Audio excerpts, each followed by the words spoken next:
Good morning. I'm Savannah Sellers in New York. We are coming on the air with breaking news. Any moment now, FBI Director Kash. Hundreds in handcuffs after a huge bust worldwide. An FBI investigation based in Southern California fooled criminals into letting them in on plans for murders, drug smuggling, and money laundering in 16 countries. On paper, the yacht was just a private retirement gift. A white, 3-deck luxury vessel docked quietly off the coast of Miami, registered through a Delaware shell company, maintained by a crew that never asked questions. But when FBI divers entered the water before sunrise, they were not looking for drugs. They were looking for files. Sealed cartel files. And by the time DOJ prosecutors arrived at the marina, the question was no longer whether a criminal network had reached Washington. The question was how long it had been operating from inside the very agency built to destroy it. At the center of the storm was one man, DEA Director Raymond Cole. For years, Cole had been presented as the face of America's war against cartel power.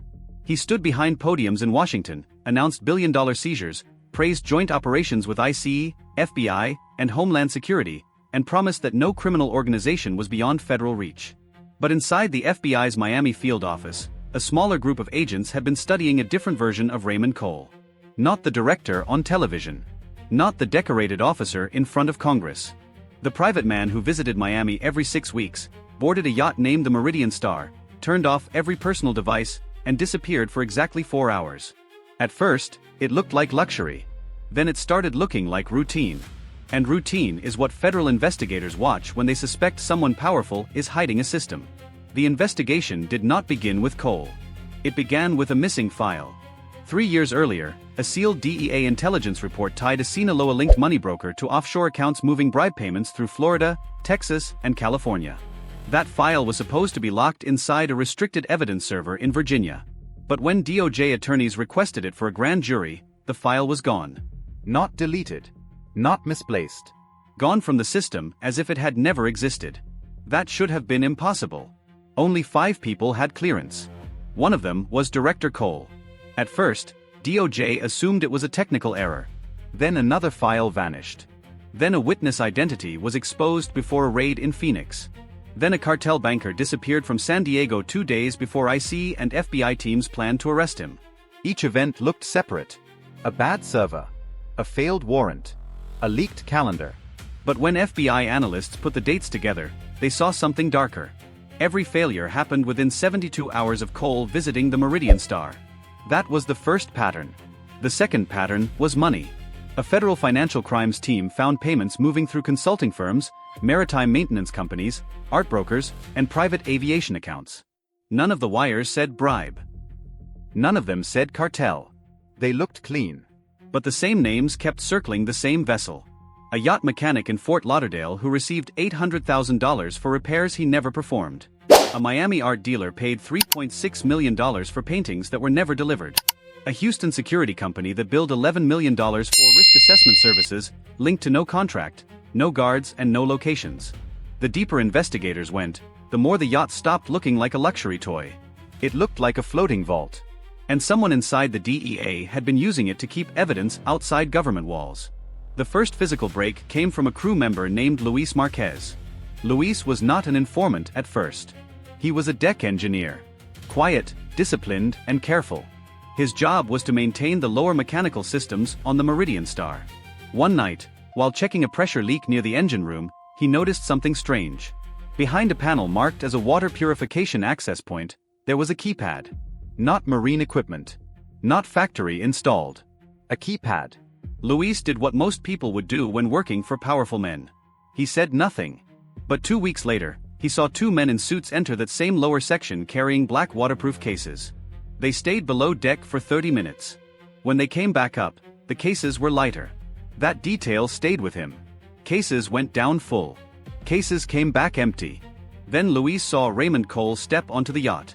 Not on a guest list. Not in photos. Not officially. He boarded through the service entrance. That was when Luis contacted an attorney, and the attorney contacted the FBI. From that moment, the investigation changed from theory to operation. The FBI opened a sealed corruption case under DOJ supervision. ICE financial investigators were quietly brought in because some of the money trails passed through immigration fraud fronts and fake employment sponsorships. Treasury analysts flagged accounts connected to Panama, Curacao, Dubai, and a small private bank in the Caribbean. But the FBI still had one problem. They needed proof from the yacht itself. Not rumors. Not suspicious payments. Proof. So they watched. For 9 months, the Meridian Star became one of the most quietly monitored vessels in America. Agents tracked fuel deliveries, crew rotations, private catering orders, marina camera footage, satellite movement, dockside maintenance logs, even trash removal. And slowly, the yacht gave up its rhythm. Every 6 weeks, Director Cole arrived in Miami. Every visit, 2 offshore attorneys arrived separately. Every visit, a black SUV from a private security firm pulled up with no plates visible from the front. And every visit, a cartel-linked money broker named Mateo Aranda entered the marina under a fake Canadian passport. Aranda was not a street criminal. He was a cleaner. His job was not to move drugs. His job was to move silence. According to investigators, Aranda had spent years converting cartel money into influence, legal retainers, campaign donations through straw donors, property purchases, offshore insurance policies, and consulting payments routed through companies that existed only on paper. If Cole was the protection, Aranda was the payment system. But even that was not the whole machine. Because when FBI agents compared DEA operation failures with Aranda's travel history, they found something terrifying. Major cartel targets were not just escaping raids.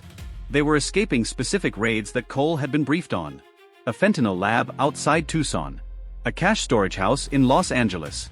A weapons pipeline through El Paso. A courier network in Chicago. Each time, the DEA had prepared. Each time, federal partners were ready.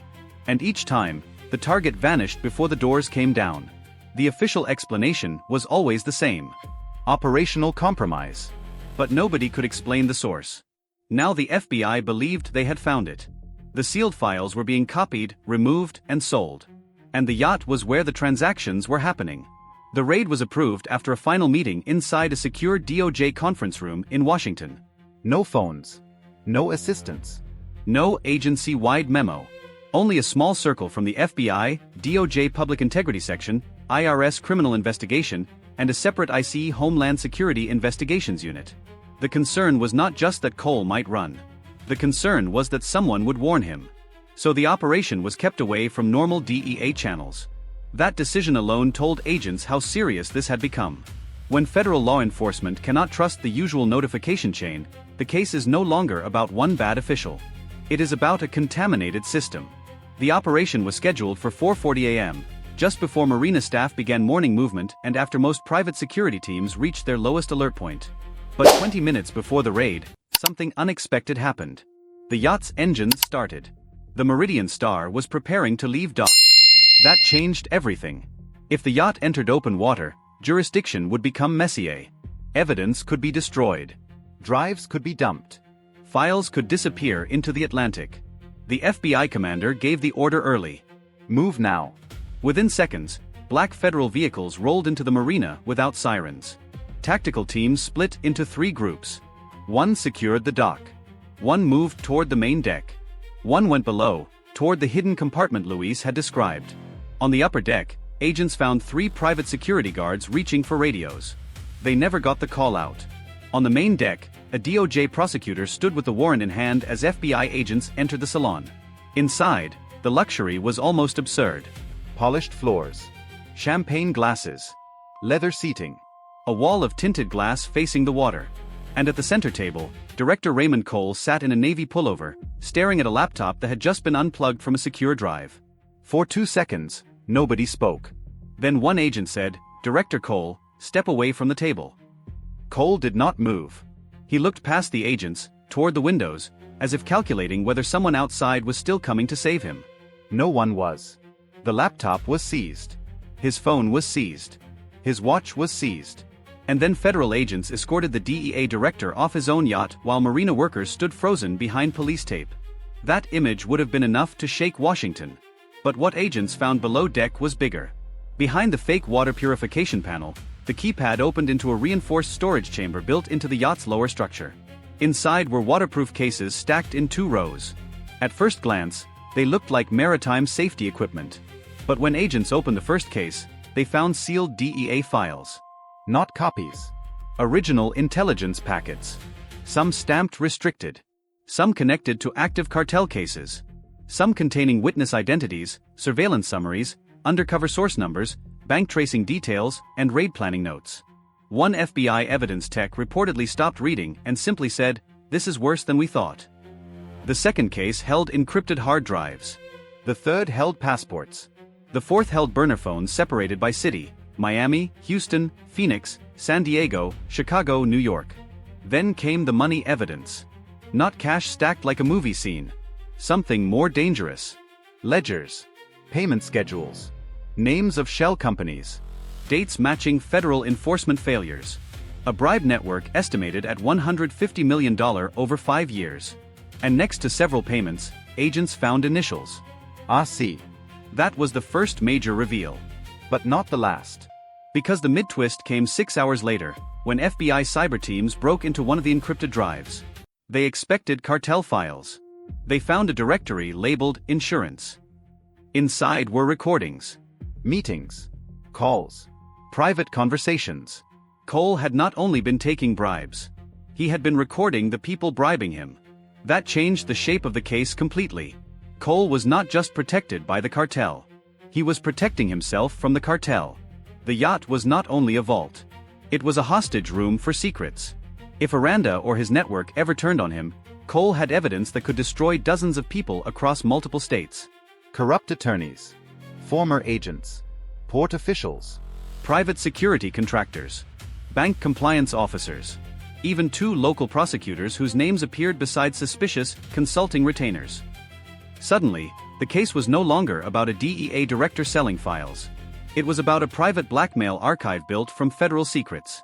That is when DOJ expanded the operation. By noon, search warrants hit locations in Miami, Houston, Arlington, Los Angeles, and San Juan. In Miami, FBI agents entered a private art storage facility and found crates linked to offshore payments. In Houston, IRS investigators seized servers from a security consulting company that had billed millions for fake threat reports. In Arlington, federal agents searched a townhouse used by a former DEA intelligence contractor.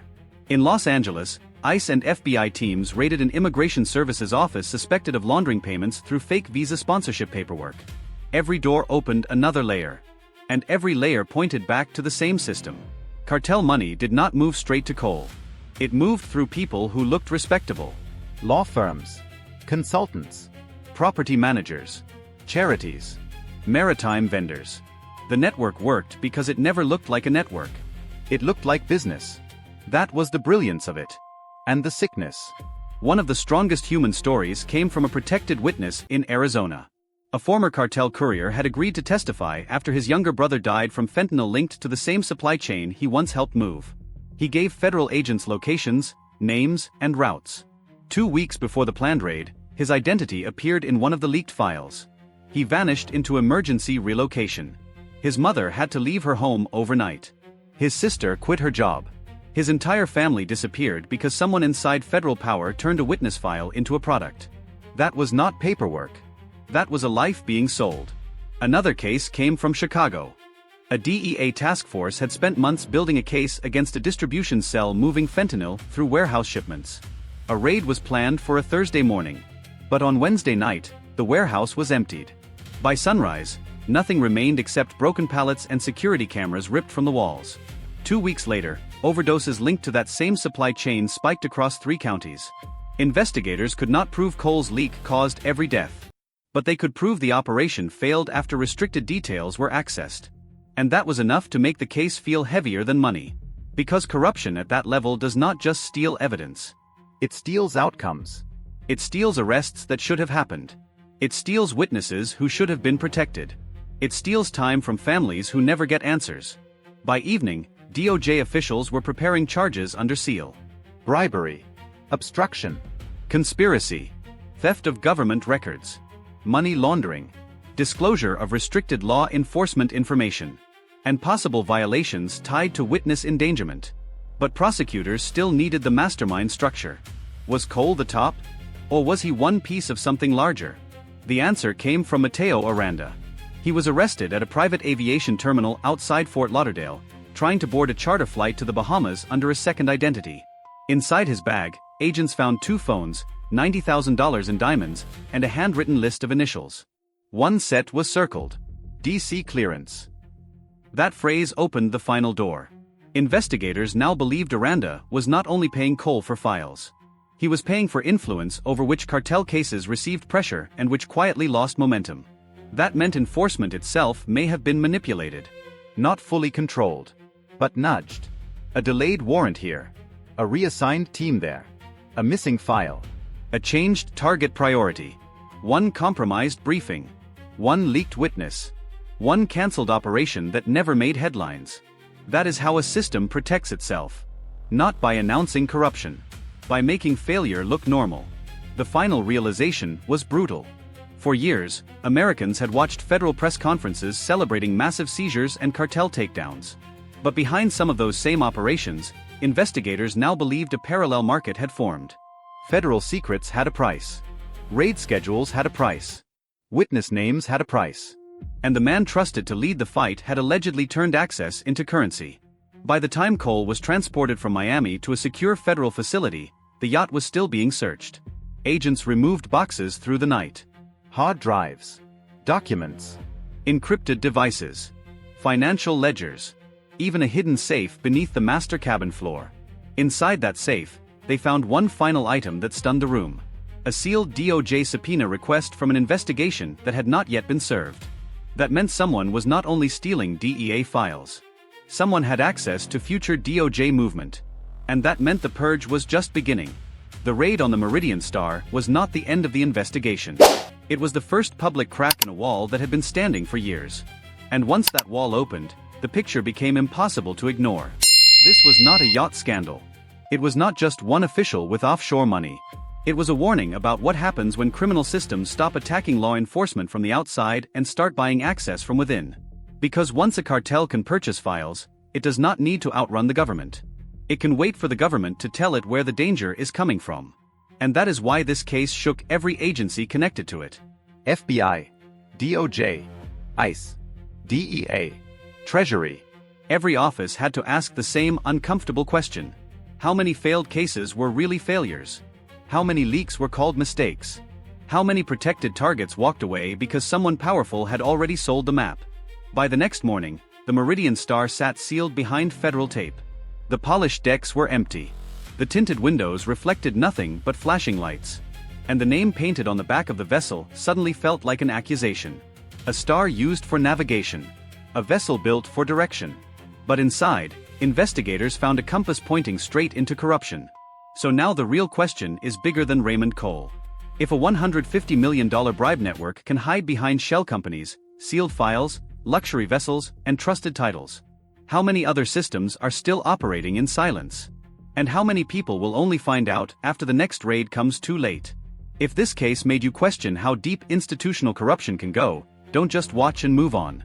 Subscribe, stay with the investigation, and drop your thoughts below. Because when the people guarding the evidence become part of the network, the truth does not come out quietly. It comes out with search warrants.